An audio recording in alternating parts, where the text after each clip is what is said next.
सुभद्रा योजना को न्याय आसला किसी बड़ खबर पुणी थे आरंभ है आवेदन प्रक्रिया।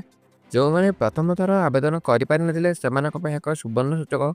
तेज चलतु जाना किपर करेंगे आवेदन ता आगु वीडियो को गोटे लाइक करूँ सहित चैनल को सब्सक्राइब करूँ।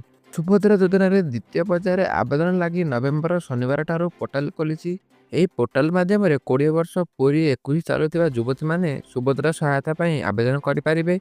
एसह जो मैंने पूर्वर आवेदन कर सुजोग पाइबे।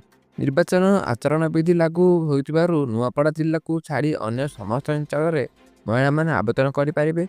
नुआ हिताधिकारी आसंता मार्च 8 तारिख अंतर्जातिक महिला दिवस में सुभद्रा किस्ती पाइबे। से दिन चतुर्थ किस्ती मिलवा सहित नुआ आवेदनकारी किस्ती वोटर कर लौह मानव सरदार वल्लभ भाई पटेल 150तम जयंती पालन अवसर में शुक्रवार भुवनेश्वर सुभद्रा एकता पदयात्रा उपमुख्यमंत्री प्रभाती परिटा सूचना देते। पूर्वर मार्च 31 से प्रथम पर्याय सुभद्रा आवेदन बंद कर पोर्टाल संपूर्ण बंद रही।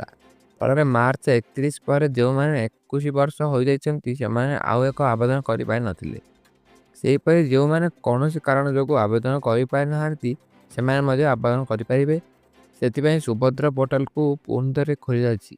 यह व्यतीत निकटस्थ आम सेवा केन्द्र किंबा जनसेवा केन्द्र देयमुक्त भाव पंजीकरण कर आधार नंबर और आधार सह लिंक थिबा मोबाइल नंबर प्रदान कर जड़े हिताधिकारी आवेदन करेंगे।